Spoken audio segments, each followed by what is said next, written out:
Friends, welcome to my YouTube channel. Dictation start होगा 3 second बाद।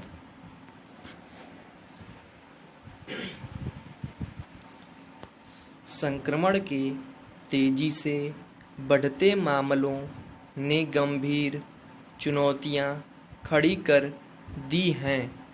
देश जिस अपूर्व संकट से गुजर रहा है वैसा शायद कई दशकों में नहीं देखा गया। अस्पतालों में बिस्तरों, दवाइयों और ऑक्सीजन सिलेंडरों की भारी कमी पड़ गई है। यह स्थिति किसी एक राज्य की नहीं बल्कि महाराष्ट्र, उत्तर प्रदेश, दिल्ली, मध्य प्रदेश, गुजरात, छत्तीसगढ़, कर्नाटक, केरल, तमिलनाडु, राजस्थान, पंजाब, हरियाणा जैसे कई राज्यों के हालात चिंताजनक हैं। जल्द ही पश्चिम बंगाल भी इनमें शामिल हो जाए तो अचरज नहीं। इसमें अब कोई संदेह नहीं कि केंद्र और राज्य सरकारों के हाथ पैर फूल रहे हैं।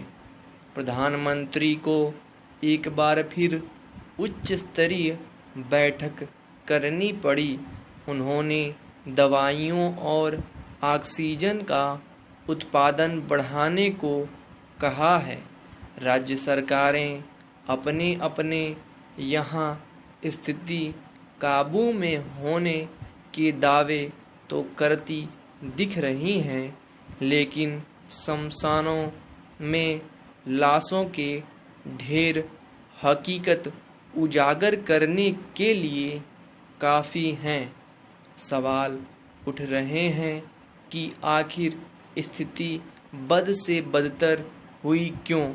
दावा यह किया जा रहा है कि पिछले 1 साल में हमने काफ़ी कुछ सीखा, पर आज जब रोंगटे खड़े कर देने वाले हालात हैं तो लग रहा है कि साल भर में हम कोई ठोस तैयारी नहीं कर पाए।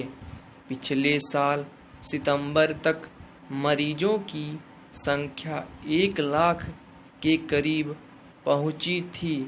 तब से ही विश्व स्वास्थ्य संगठन और विशेषज्ञ सचेत कर रहे हैं कि भविष्य में आने वाली दूसरी लहरें ज़्यादा तेज और घातक होंगी।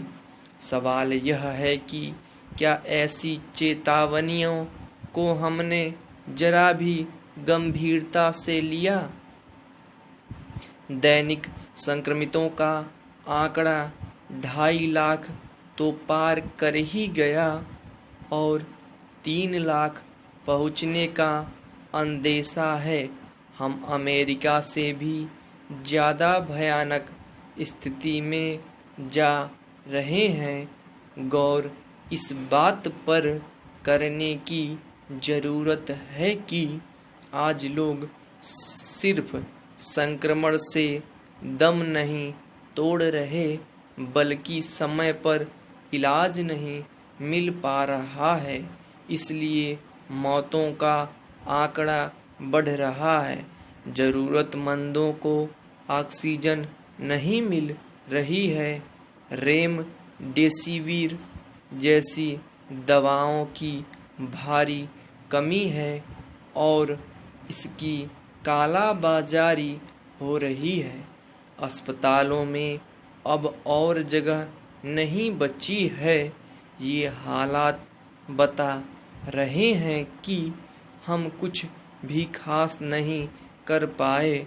जब संक्रमितों का आंकड़ा 2 से 30 लाख तक जाने का अनुमान था तो ऑक्सीजन और दवाइयों के बंदोबस्त क्या पहले से नहीं किए जाने थे।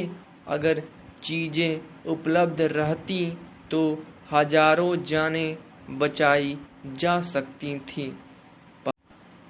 बहुत पहले तय हो चुका था कि महामारी से निपटने के लिए सबसे ज़्यादा जोर जांच पर होनी चाहिए, लेकिन कई राज्यों ने संसाधनों का अभाव बताकर व्यापक स्तर पर जांच से पल्ला झाड़ लिया। इस बात से कोई इनकार नहीं कर सकता कि संक्रमण इसीलिए तेजी से फैला है।